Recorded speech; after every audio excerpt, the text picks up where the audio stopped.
mounting a blindfold 120 star run. This was a massive one. It took up most of his gaming time throughout the year. Yet, even though he wasn't playing the more competitive category 16 star, working on 120 stars still helped him in the game. He was optimizing the stars for speed, and as a result, found some new strategies. For instance, in Bomb on Battlefield, he found a consistent setup for bomb flip, the iconic trick used in light defense wood. It saves 20 seconds, and it looks pretty darn impressive given the blindfold. After practicing 120 star for several months, Bubsy came back to the game's shorter categories in late 2021, quickly sweeping through each one to lower his speeds. 16 star, he managed to get a 28-minute run featuring his new tricks. Still slower than the Mori, especially in the Bowser stages. After this, went back to working on 120 star. The Mori's record remained as safe as ever. At this point, he held the record for 2 months. He hadn't catch him. He also spent 15 minutes of it.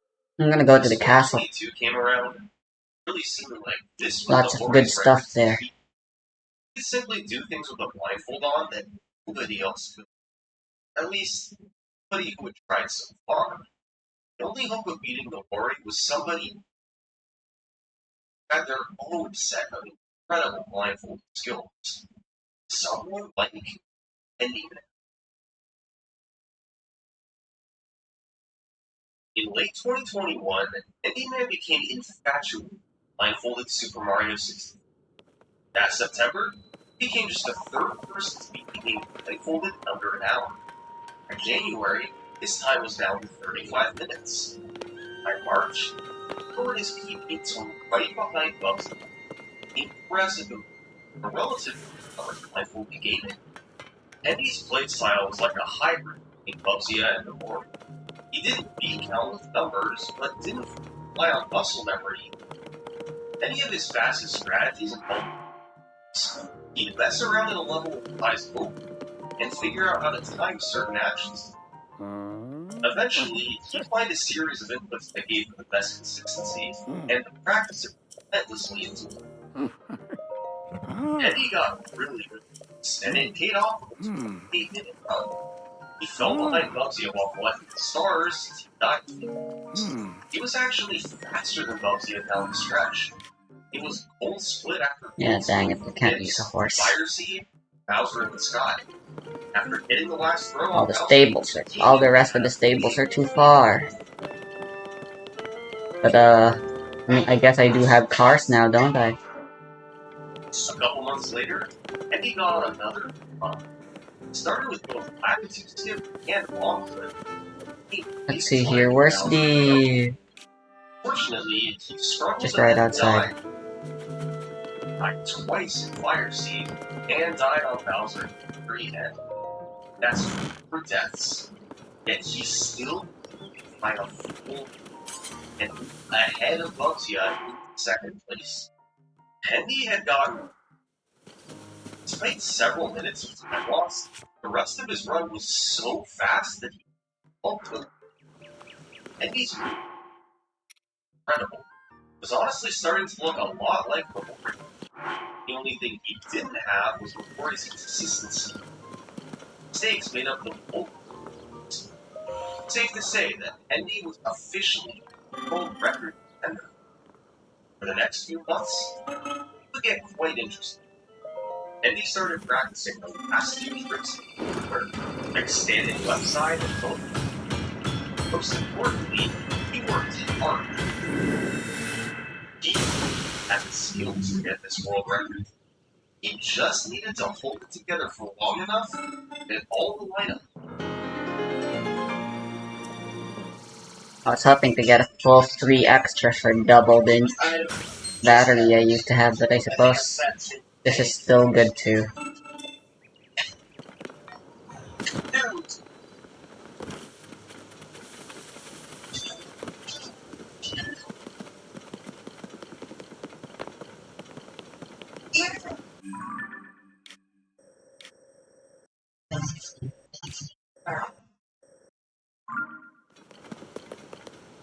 I just remembered I can get the Hylian shield if I want to, so I'm gonna go get it since it's just such a good shield, you know?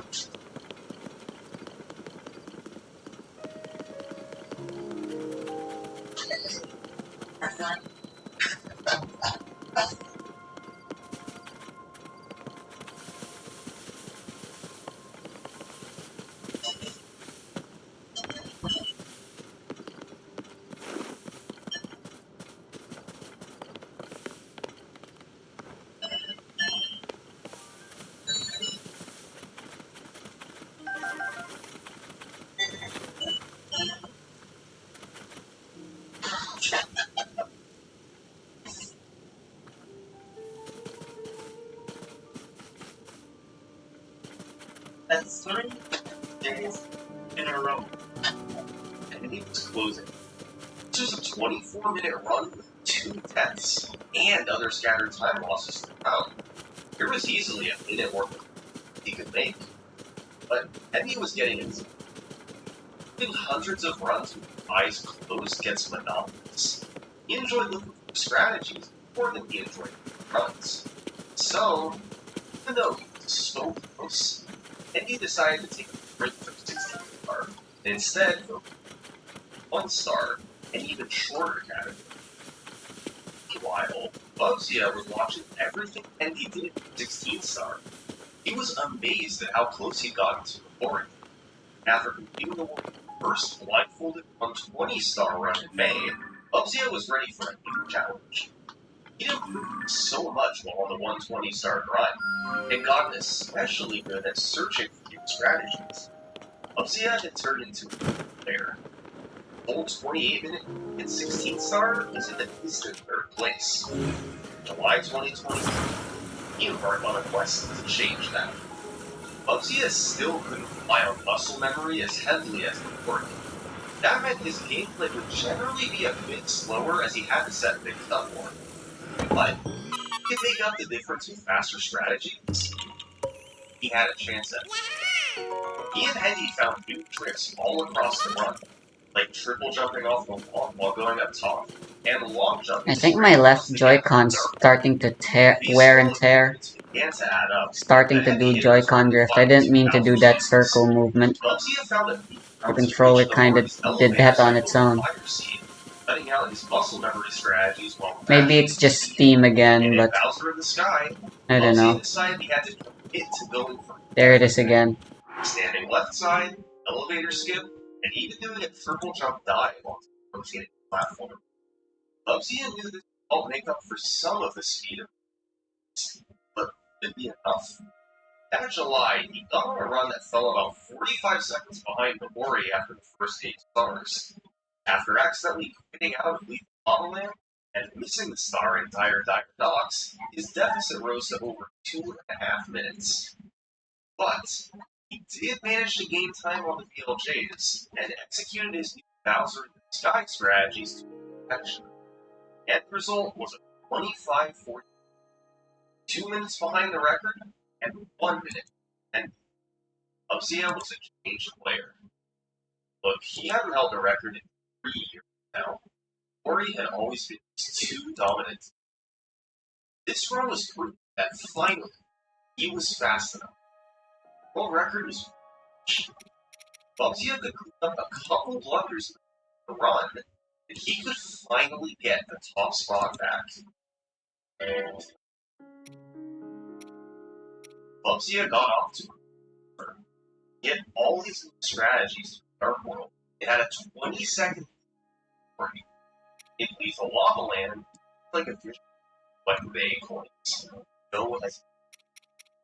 He nailed getting on the submarine in Dire Docks. Had a beautiful fire scene. All of a sudden, Bubsy had himself a deathless run in ELJs.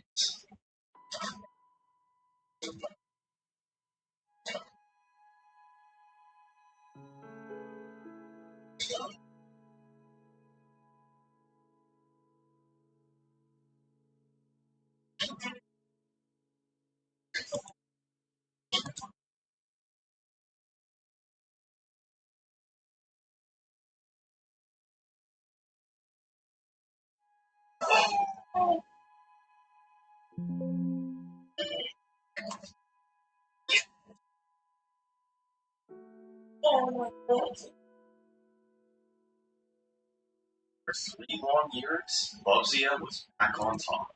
It had taken a monumental effort before it all paid off. He still couldn't keep muscle memory or nobody, but through years of strategizing and improving, he was able to make up the difference anyway. Congratulations, Dan. And Bubsy pondered what to do next. A sub 23-minute run was definitely within reach. Ultimately, he decided that 23:17 was enough and moved on to other categories. Ever since this run, Henty and the Lori have been inactive for mindful gaming.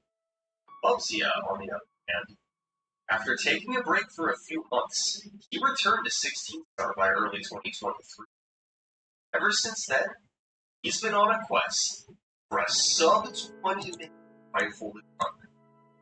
Sub 20 is a milestone for visual runners.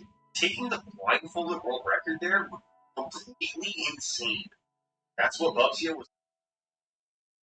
It all started when Bubsy and the category's current fourth place runner began developing a way to perform blindfolded LBLJ. This trick is used in top-level visual effects. By jumping into an out-of-bounds area in the lobby, it's possible to then precisely do a backwards long jump that sends you into Bowser Circle, an area that normally requires 8 stars. Once there, you want to collect the 8 red coins in a star that you can later head straight And to moving They to found methods to keep the LBLJ and the red coin blindfolded, but the obviously it bottom, was up to the way upper left seems to be a bit problematic now. Other tricks like Owlness and improving everywhere, they reason that a sub 20-minute run was A bit unfortunate, but possible and realistic. but it's not too In bad. mid 2023, Bubsy decided to make Not a like I'm push to playing a sub fighting 20 game or something. quick. Found that the LBLJ route was far too easy. After abandoning it, he focused on optimizing the rest of the route. Managed to lower the record now to 1 minute. But to get to sub 20, Bubsy had knew. In January 24, he took another look at the route, and another community.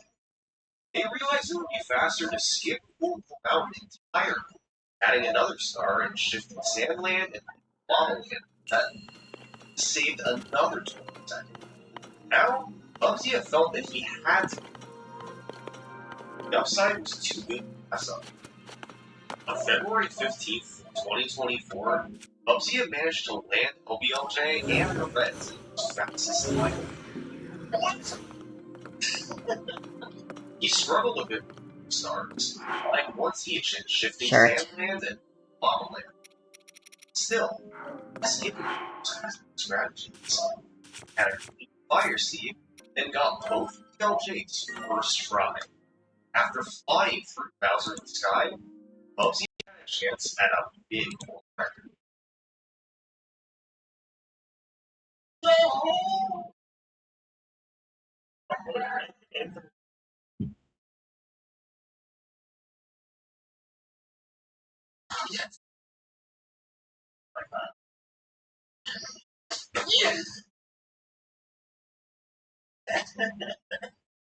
A 21-minute run, 2 deaths, and a missed throw. It wouldn't have quite been a sub 20, but clearly, the run still has room over. And this 21:48, where the record stands today, Bubsy is still actively pushing for the sub 20. And if Hendy or Nabori come back, they can certainly get there too. It's unreal to see the progression from Bubsy's first blindfolded run 6 years ago, what he and others pull off today. They went from leaping through the game to flying through like a visual. All this difference in just 6 years.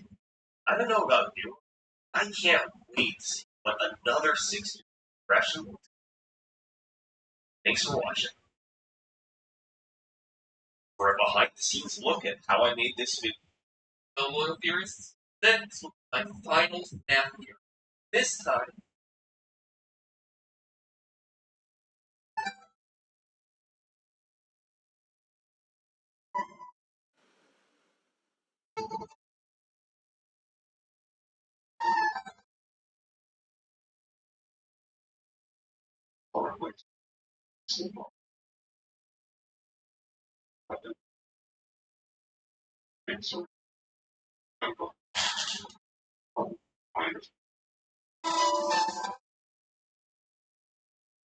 Hello, Internet. Welcome to the Game Theory, the show that, by my count, has had no less than 10 golden half years. At this point, the record after 66 series, 3 live talkbacks, and 1 banging remakes. That too. Today, I end my coverage of Five Nights at Freddy's. After this, there's only one final game theory. Then the curtain. My time as host, and I will have to set the challenge there, Tom. Elton, Chocolate Bunny, Bunny, Blackhawk Bunny, Rockstar Bunny, Glamrock Bunny, the Toy Bunny, Bonbon, Just Ball, System Error Bunny, Hold up. Again, the first step after horizon. So, goodbye. No, I did consider making my final theory about that, but actually there's something really special with it. The fact that we're going to be doing a premiere for it on the channel next Saturday, March 9th at 11 a.m. Pacific. But, that would be live as that video. No, might be. Most importantly of all, I get to see my final design. So that's next week, March 9th at 2 p.m. Eastern, 11 a.m. Pacific. Make sure you're subscribed so you're notified when that goes live. Speaking of March 9th, just a quick reminder that that's also the final day of Skills. I retire as works on the night barge. It's retired on forever. So if you keep on this history, or you wrote like a friend with Red Bear, head over to youtube.com or click on the description to grab your map head figurine and napkin where there's nothing. But enough housekeeping, it's time to talk about FNAF. And let me tell you, I spent a whole time thinking about it. Did I just do a total theory about some kind of... Well, I don't really feel final. Plus I would probably end up calling someone a robot and then a bunch. Did I reach the ultimate FNAF timeline? One final, here's the lore. Oh, that would certainly be big, but it also doesn't feel like that. Right, I have a send. Yes, but see the struggle that I'm seeing, right? This episode is 18. It is literally the end of my legacy. That's when it is legacy. Typically, after you're born out of a small piece, so what if instead of counting animatronic toes or dead kids, I like now, I'm sure we're all familiar with the butterfly effect, right? The idea that a butterfly flapping its wings would cause the smallest which could well, the term actually comes from a research of ecologists Edward Lorenz, back in 19 decided to round some data.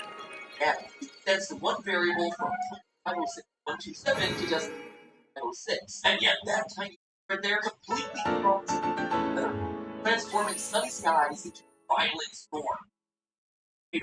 This realization that small changes in data can tremendously solve ultimately off science's entire understanding of nature. Before Lorenz, people thought that the universe could ultimately be predicted. Sir Isaac Newton, back in 1687, famously believed in the clockwork universe. The idea that parts of the universe work like a machine, and that eventually, if you understood how the parts work, you can predict practically anything. French mathematician Pierre-Simon Laplace actually said basically the same thing. Eventually, we would get to a place where nothing uncertain. And yet Lorenz showed us that one small change, one minor mistake or estimate or imprecise measurement in a complex system could have a domino effect at a massive scale, resulting in changes that you never see coming. For example, in 1928, Alexander Fleming discovered that the gold in his petri dish, but rather than just throwing it away or cleaning it up, he decided to study it, which then led to the discovery of penicillin, a life-saving antibiotic that can be used for meningitis, Bruh, syphilis, blood poisoning, and many others. Or if you want another example, we have the explosion of pop music largely owing its origins to a random lightning strike in New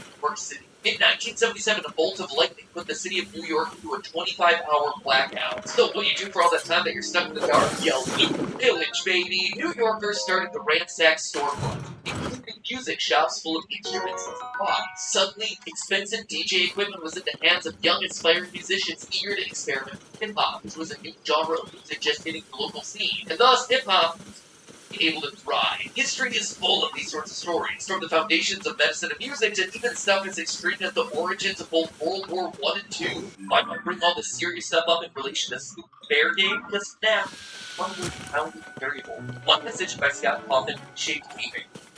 And the entire entertainment. That's not an Well, that's close. One man's decision to not give up, to try again in the face of rejection and adversity, literally shifted dollars to the economy and affected. Isn't this a documentary, not a theory? And that is what I wanted to call attention to in my final FNAF theory. FNAF shows us that by not giving up, one person can have a profound effect on I feel like the origin story of FNAF's been talked about to death, but just to set the stage here, despite hitting it big with FNAF in 2014, its creator Scott Kaufman at that point 20 years, 1994. And yet, even in those early days, you can tell that Scott had a fascination with robots, working their designs into projects like Sci-Fi Inframoon and the Yeah, I knew you'd take a while. Entry RPG Legacy of Flan has a final boss that has what looks to be the first appearance of what would eventually evolve into Angle. But despite producing a lot of games, none ever died. And then came Chipper and Sons Lumber Company, where initial reviews there were rough. As the story goes, the action engine Definitely Sterling never changed the course of its career forever. It's just a lot of complex, and that thing looks like it's gonna kill your children. I imagine the phrase "kill me" is stated over and over again while the Chipper and Sons. Oh, the robot beavers. That's not good. I think that's the only thing. Well, this repeated criticism, plus the lack of financial stability, brought Scott down to focus. Ready to quit games, he decided to try one final time and thing that had been leveled at him time and time again.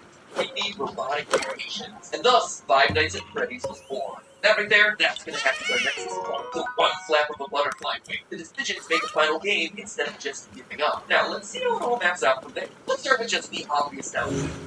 That one game, for the course of the last decade, has spun off into 12. Honestly, I've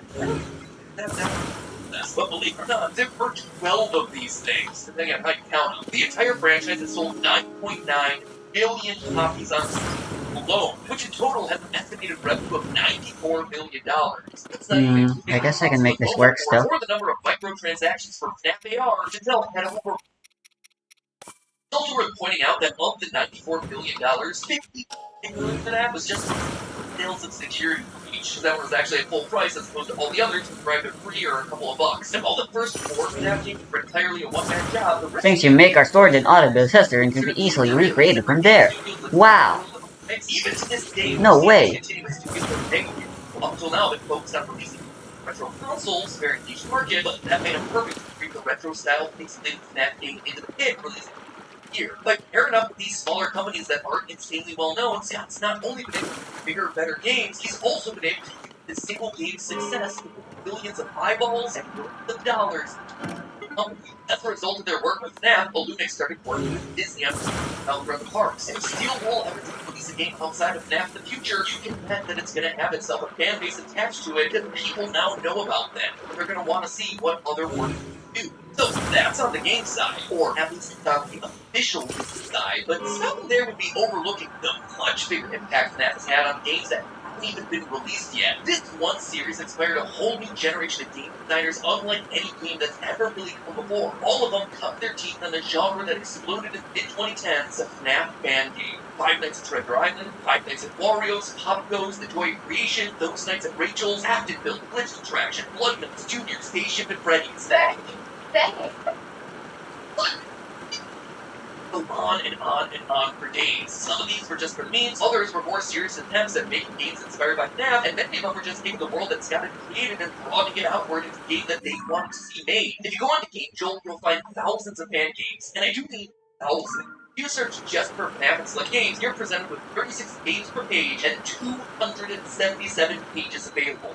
9,961 games that are tagged using FNAF. When you're sitting there thinking, hold on, that there doesn't add up, you're right, good noticing. That's because I had to remove 11 of Scott's own games that were posted on that list. Though, I'm pretty sure that there are some out there who'd like to pretend that FNAF was a fan game. Each and every one of those 10,000 fan games represents a budding game designer, sometimes several. And oh yeah, many of those creators are... There are some and or as part of a bigger studio, going on to have their shot at creating their own mega franchise. for the industry. And already you can see that some of these devs are finding success, to the point where many of them have created multiple different games at this point, turning their fan projects into full-on franchises of their own. And all of this is without even mentioning the Fanverse initiative, where Stout invested money and resources in the most promising projects of those legends grow. Now, the success of that one is up for debate for various reasons, but the point for fans, Five Nights at and indirectly involved in the rise of a new generation of game developers.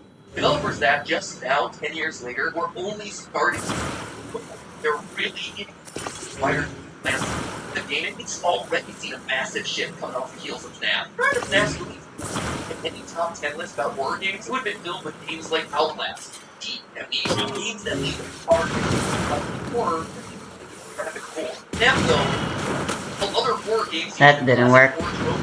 What monster looked like, relying on the audience's mind to fill in the blanks of what might be lurking in the shadows. Well, that was a waste. Front and center, allowing them to be the star of the show, like we see in movies like Friday the 13th and Halloween. And this allowed FNAF to be much more friendly. Here to sell online. For complicated puzzles that down the worst case in the past. Mix in the more family-friendly scares of Freddy and the Gang, and you've got yourself a brand new subgenre of content. Mascot Horror, as dubbed by YouTuber John Wolf. This genre took old nostalgic locations and filled them with brightly colored killers. Weird experimenter drama. Penny the Machine, Poppy Playtime, Rainbow Friends, My Friendly Neighborhood, Hello Neighbor, Old Space Extrusion, Man the Adventure, and of course, Darkness. And that's not even dipping into the hundreds of lesser known titles like Joyville. It was FNAF played for all of these games. Poppy sold 2 copies.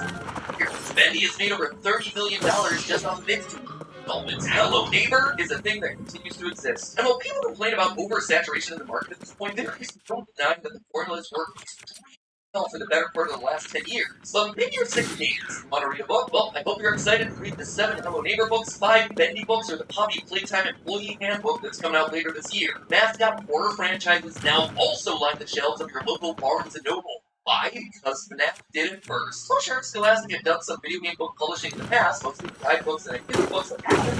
That's the FNAF trilogy. They began to publish other video game books in Last Descendants, World of Warcraft Travel. This led them to launch an entirely separate wing of their business, AFA, the game-specific book department. It's these guys who are publishing all the books that Tom is now going to have to read. Now, it's impossible to know for certain that FNAF was the reason for all this, but given it was often shown at the top of articles with the new publishing arm at launch, and has sold 90 million books to date with an average book price being about $10. That is $90 million infused into the historically struggling print publishing business. No wonder the first 6 rows of their website are dedicated to FNAF. Oh, without anything, What the heck? can you imagine a world where these other mascot horror games didn't get that chance, and all those writers who've now been able to make a living off these franchises would recognized like they are. I mean, take for instance Andrea Wagon, who wrote the vast majority of Fazbear Frights and Tales from the Pizza. She's now getting DM'd by fans asking for more. Let's see how much I remember. I'm sure she never anticipated. I know where the Hylian Shield is in this game. It's somewhere where Shrine used to be inside the castle. The same thing is now happening. Although relying too much on your memory isn't going to be too useful, because a lot of things changed. Eventually took the chance on FNAF. I mean, for one, like, the whole castle You don't think Hollywood is taking strong is high up in the air now. You are wrong. You think it's a coincidence that 2 months after FNAF's release, Bendy announced its big screen debut, and while a Poppy Playtime movie was already in the works, And apparently there isn't a waterfall anymore here. Around it have shifted in the aftermath of FNAF. And who knows what other mascot horror games might end up down the line. And not only is it getting indie game movies, but it's also reshaping film priorities. As they continue to fumble around in the dark, struggling to find ways to online content, I've literally had conversations with people about how they're trying to tap into that FNAF audience, that online community. Success in one film will be shaping the types of movies that get made and how they. I guarantee you. From a movie with big bucks from big studios, the economic ramifications go way beyond just extra cash in the pocket of Jason Blum. The FNAF movie was shot in New Orleans, which, since Hurricane Katrina, has been an economically depressed part of the country. Now, I didn't know this at the time, but from speaking to local actors and business owners while I was down there filming last year, I learned that New Orleans actually has a long history of film production. When the state government of Louisiana first introduced X-rays for film productions back in 2002, There's no interior map anymore, which is definitely productions a problem. locals and brought millions of dollars back into the However, pre-COVID, those incentives were pulled back, and productions have now started other Oh boy, there's two of them. That's why so many actors and business owners I spoke with while down there were eager to see the I shoot Portland. Now their budget going to foundation, fibers, cables, local talent, location rent, equipment, and other general resources that help local businesses find and maybe start domino effect to get other movies back the region. Regardless of all of that, I've never seen one decision. Horriblins do that attack before. Itself. It's no longer about just making its own franchise full of games. That was my first time seeing that attack. There's so many other items spawning away. So, you're well, idiot. There's one final area that's also interesting. An area that has been so affected by FNAF, it's crazy to not talk about. And that, of course, is on YouTube. FNAF has done a lot of numbers for a lot of industries, but its effect on the landscape is still visible to this day, in a much more obvious way. But FNAF first launched, it was just one of many games that YouTubers started playing because this game rises to the biggest platform. Games that are still going strong today. Let's players like Corey Extension and Markiplier, who've been on YouTube for a couple of years, and saw their careers accelerate in parallel alongside the FNAF release. We also had a massive surge in nerdcore musical artists, like the Living Tomb. The FNAF song was at 1 billion views in a couple of weeks, whereas most other songs they've got a few 100,000 months after release. And Machinima creators started using FNAF models and characters to tell their own unique stories long before the FNAF movie ever hit theaters, racking up literally Whoa! But what truly sets FNAF apart were obvious. The 18 kills fans into bigger story. It's more than anything else. Internet's passion was give rise to theories like Doggo, Resdowski, 8-Bit Ryan, Lytos, ID's Fantasy, Hyper Droid, and of course, us going and the giant boomerang, that's amazing. Now, contrary to popular belief, FNAF wasn't the first thing that actually had us creating lore theories. It was always just part of the channel's DNA. But before FNAF, we were coming up with lore theories for franchises where the story was basically well known. Whether or not Majora's Mask is an allegory for grieving, you get the story of a movie passion down. Regardless of whether Peach is Rosalina's mom, you get the basic premise of Mario Galaxy. Humans certainly like the Pokemon. That's not really affecting anyone's journey to become a league champ. But FNAF was different. It showed that games pulling the lore and forcing the fan base to follow. By leaving the door open, never confirming anything, Scott allowed YouTubers, Redditors, and just general fans to continually assess and reassess the lore, find new directions, new plot. That means that we're still theorizing about it to this very day. Can be frustrating? Absolutely. In fact, maybe now that I'm declared on the channel, Scott answer about it. But it's also entertaining, and the success of this theory-based model on YouTube has carried over into the mainstream, where now almost every game and movie release is designed with crafting in mind. While it's impossible to calculate the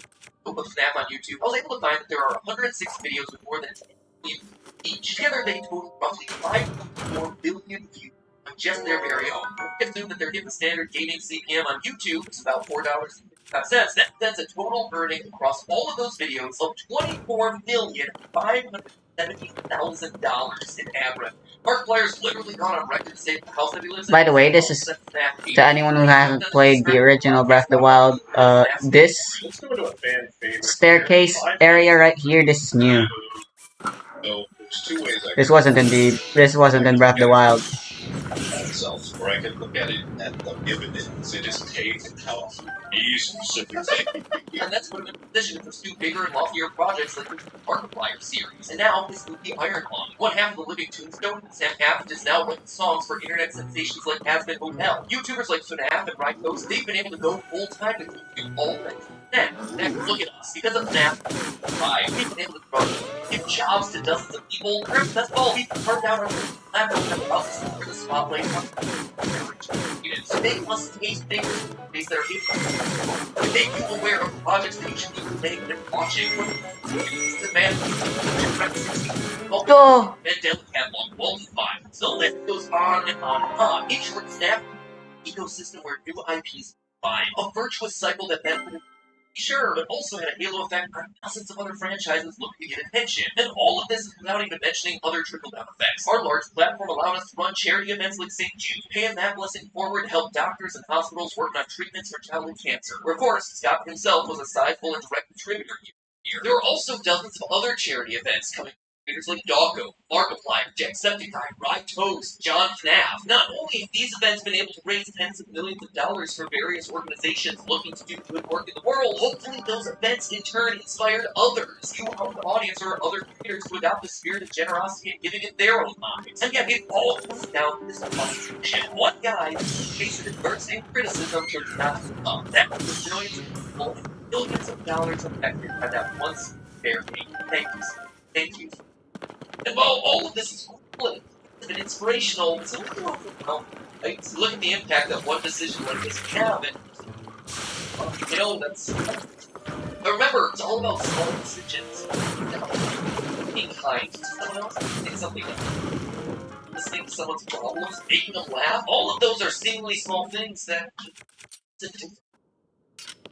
That to me is power of these channels. They're a place to learn something that brighten your day in some way.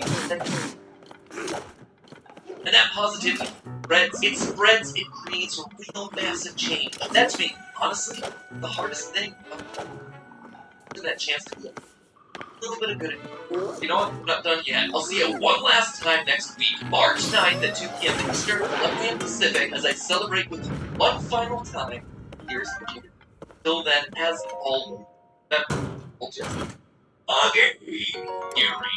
Thanks for watching.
Ooh. Cool, I guess.